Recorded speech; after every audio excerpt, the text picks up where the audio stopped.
শয়তান আপনাকে অনেক দিক থেকে ধোঁকা দেওয়ার চেষ্টা করবে এবং ধোঁকা দিবে আপনাকে শয়তান। সো সেই দিক থেকে ফিরে আপনাকে আপনার গতিতে চলতে হবে। শয়তান আপনাকে বলবে তুমি তো মাত্র যুবক, তোমার মাত্র যৌবন শুরু, সো তুমি মরতে মরতে আরো অনেক দেরি, তুমি বৃদ্ধ হবা, তোমার আরো অনেক হায়াত আছে, সুতরাং তুমি যত ভুল আছে করে নাও, তুমি পরবর্তীতে তওবা করে মানে করার চান্স পাবা। এভাবে শয়তান আপনাকে বোঝাবে। এই ফাঁদে যদি আপনি পা দেন তাহলে আপনার জীবন শেষ, আপনার দুনিয়াও শেষ, আপনার আখিরাতও শেষ।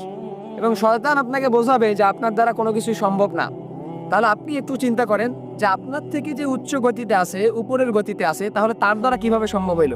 সেও তো মানুষ, আপনিও মানুষ, আপনারও মেধা আছে, তারও মেধা আছে, আপনিও খান, সেও খায়, আপনারও মাথা আছে, তারও মাথা আছে, সেও হাঁটতে পারে, আপনিও হাঁটতে পারেন। তাহলে তার দ্বারা সম্ভব হলে আপনার দ্বারা কেন সম্ভব নয়? আপনিও চেষ্টা করেন, আপনিও পরিশ্রম করেন, সে জায়গা পর্যন্ত আপনিও পৌঁছতে পারবেন।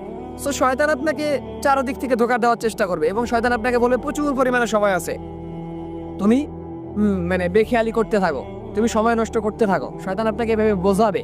কিন্তু যদি আপনি শয়তানের ফাঁদে পা দিয়ে ফেলেন তাহলে আপনার কোনো কিছুই সম্ভব না। না পারবেন দুনিয়াতে সফলতা অর্জন করতে, না পারবেন আখেরাতের সফলতা অর্জন করতে।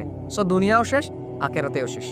তো এই জন্য শয়তানের ফাঁদে পা না দিয়ে আপনি আপনার গতিতে চলেন এবং রব্বে কারীম যেগুলো নির্দেশ দিছে সেই গতিতে যখন আপনি চলবেন, তার অনুসরণ করবেন, আল্লাহর রাসূল সাল্লাল্লাহু আলাইহি ওয়াসাল্লামের অনুসরণ করবেন, তখনই আপনার দ্বারা কোনো কিছু করা সম্ভব, তখনই আপনার দ্বারা ভালো একটা পজিশনে দুনিয়ার মধ্যে যাওয়া সম্ভব। আর যদি আপনি হালালভাবে চলতে পারেন, আখেরাতেও ভালো একটা ফলাফল আপনার জন্য মানে আপনি আশা করতে পারেন, এটা আপনার দ্বারা সম্ভব।